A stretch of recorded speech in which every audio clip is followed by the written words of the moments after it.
বাহ, চমৎকার। বাবা তুমি যাওনি? আমি গেলে তো আর তোমাদের এই রঙ্গলীলা দেখতে পারতাম না মা। 1 কেজি শস্য ফলাতে কত পরিশ্রম করতে হয় একজন কৃষকের।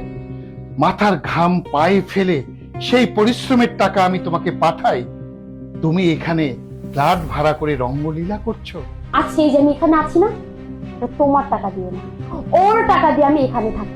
চুপ! একটা কথা বলবি না। তোর আর এক মুহূর্ত আমি এখানে রাখবো না। এই ঢাকা শহরে তোমার থাকার দরকার নাই, তোমার পড়াশোনারও দরকার নেই।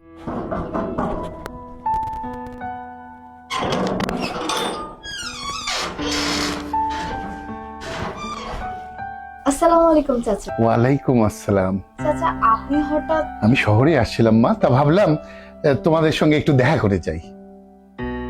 তো শেফা কোথায় মা? শেফা? চাচা শেফা তো ভিতরে আছে, আপনি দাঁড়ান, আমি ওকে ডেকে নিয়ে আসছি। না না মা, তুমি দাঁড়াও। আরে এখানে দাঁড়িয়ে কি মেয়ের সঙ্গে কথা বলবো নাকি? আমি ভিতরে যাই, ওর সাথে কথা বলি মা। ইত্তিরি, চাচা যদি এখন যে শেফাকে আর সূর্যকে একসাথে দেখে ফেলে তাহলে তো কেলেঙ্কারি ঘটে যাবে। আমি ভাবে এগুলোর মধ্যে নেই, ও কিভাবে ম্যানেজ করবে ও করুক, আমি এখান থেকে ভাগি। বাবা, এত বড় বাড়ি, এত বড় বাড়িতে শেফা থাকে? শেফা, মা শেফা। কে?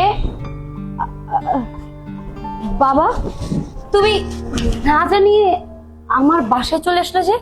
মা, শহরে আসছিলাম, তাই ভাবলাম অনেকদিন তুই বাড়ি যাস না, তোকে দেখে একটু দেখে যেতে ইচ্ছা করলো, তাই আসলাম মা। তাই বলে চলে আসবে? একটাবার বলে তো পারতে। আচ্ছা মা, এত বড় ফ্ল্যাট, এত বড় ফ্ল্যাটে কে কে থাকে? আমি আর মায়া ছাড়া কে থাকবে? এই ছেলেকে? আমার বন্ধু, ওই যে নোট আসছে না বাবার, নোট, ও নোট দিতে আসছিল। ও আচ্ছা আচ্ছা, তাই বল তাই বল। আচ্ছা বাবা তুমি তাহলে বসো, আমি তোমার জন্য খাবার নিয়ে আসি। আরে না মা, আমি এখন খাবো কেন? আমি তো ভাবছি তোর এখানে 2-3 দিন থাকবো, তোদেরকে নিয়ে ঘুরবো, তারপর যাব। কি বলছো তুমি? তুমি এইখানে থাকবে? তোমার কি মাথা ঠিক আছে? তুমি যদি এখানে থাকো তাহলে আমার বাড়ির মালিক কি বলবে? বাড়ির মালিককে এই কথা বলেছি যে আমরা দুজন মেয়ে ছাড়া এখানে আর কেউই থাকবে না, কেউ কখনো এই বাসায় আসবেও না। কি বলছিস? ওনাকে বলবি আমি তোর বাবা, আমি থাকলে উনি কিছুই বলবে না। বাবা তুমি কেন বুঝতেছো না? এটা ঢাকা শহর, এটা কোনো গ্রাম না। এনাকে বললে উনি ম্যানেজ হবে না, উনি অনেক রাগী। আমি ওনাকে পরের বার ম্যানেজ করে তারপরে তোমাকে নিয়ে আসবো। তুমি আজকে থাকো, দরকার পড়লে তোমাকে আমি কল দেবো, প্লিজ বাবা। আচ্ছা ঠিক আছে। একটা কাজ করো, ওই যে খাবারটা খেয়ে যাও। না মা, থাক, আমি খেয়ে এসেছি, এই তোদেরকে দেখে গেলাম, এই আর কি। আসি মা। না খেয়ে চলে যাবে বাবা? থাক।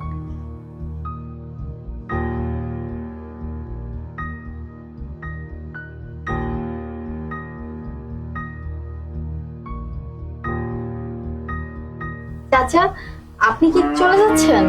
হ্যাঁ মা, চলে যাচ্ছি। আচ্ছা, শেফার সাথে দেখা হচ্ছে? হ্যাঁ মা, দেখা হয়েছে। ঠিক আছে চাচা। আচ্ছা মা, একটা সত্যি কথা বলো তো, ওই ছেলেটা কে? কোন ছেলে? ওই যে শেফার রুম থেকে বের হলো। চাচা কই, আমি তো জানি না। জানো মা, জানো, আমার কাছে মিথ্যা বলো না, বলো না মা। চাচা কিচ্ছু হবে না, বলো।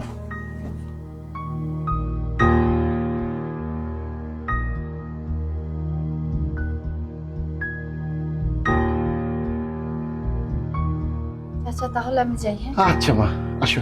আসসালামু আলাইকুম। ওয়ালাইকুম আসসালাম।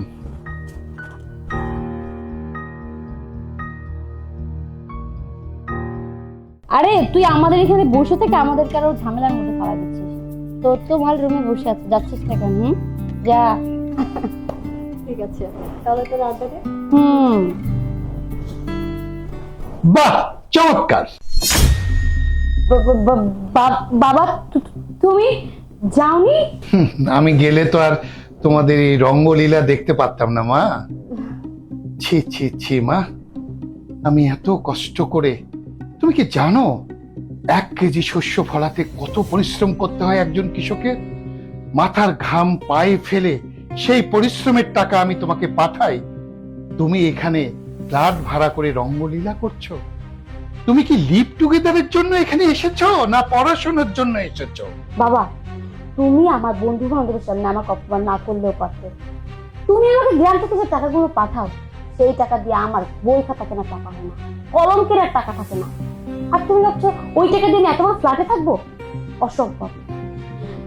আজকে এই যে আমি এখানে আছি না, এটা তোমার টাকা দিয়ে না, ওর টাকা দিয়ে আমি এখানে থাকি। চুপ! একটা কথা বলবি না। তোর আর এক মুহূর্ত আমি এখানে রাখবো না। এই ঢাকা শহরে তোমার থাকার দরকার নাই, তোমার পড়াশোনারও দরকার নাই। তুমি আজকে এই মুহূর্তে আমার সঙ্গে বাড়িতে যাবে। বাবা, তুমি কি পাগল হয়ে গেছো? আমি এখান থেকে কেন যাব? ও আমার শুধু বন্ধু না, ও আমার বয়ফ্রেন্ড। আমি ওকে ভালোবাসি, ওর সাথে আমি সারা জীবনের জন্য থাকতে চাই। আমি তোমার সাথে কোথাও যাবো না। তোর কথা যদি সত্য হয় আমি খুশি হব।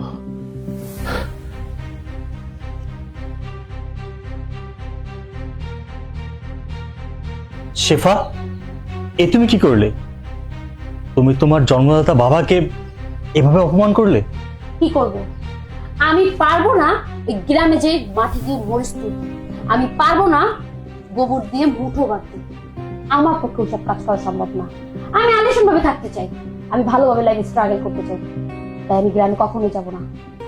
তা না হয় গেলে না, তার মানে এই নয় যে তোমার বাবাকে তুমি যা খুশি তাই বলবে। দেখো, আমি তোমার সাথে সুখে থাকতে চাই। শুধু বাবা মাকে অপমান কেন, আমি আমার সুখের জন্য সবকিছু করতে পারি। কি বললে তুমি? তুমি তোমার সুখের জন্য সবকিছু করতে পারো, তার মানে হচ্ছে তোমার সুখের জন্য কোনো এক সময় তুমি আমাকেও ছেড়ে যেতে পারবে। আর সেটা আমি আগে থেকেই জানতাম। আর জানতাম বলেই এই ফ্ল্যাট নিয়ে আছি তোমাকে নিয়ে শুধু এনজয় করার জন্য। শোনো, তুমি যে স্বপ্ন দেখছো না, এটা কোনোদিনও পূরণ হবে না। কারণ তোমার মতো মেয়েদেরকে নিয়ে শুধু এনজয় করা যায়, ফ্ল্যাট শেয়ার করা যায়, লাইফ শেয়ার করা যায়। সূর্য, তুমি এসব কি বলছো? হ্যাঁ, চুপ, একদম চুপ। আর একটা কথা বলবি না তুই, ঠিক আছে? শোন, এই মাসের ঘর ভাড়া দিয়ে যাচ্ছি, 1 তারিখের মধ্যে সবকিছু গুছিয়ে জায়গা মতো চলে যাবে। Good bye.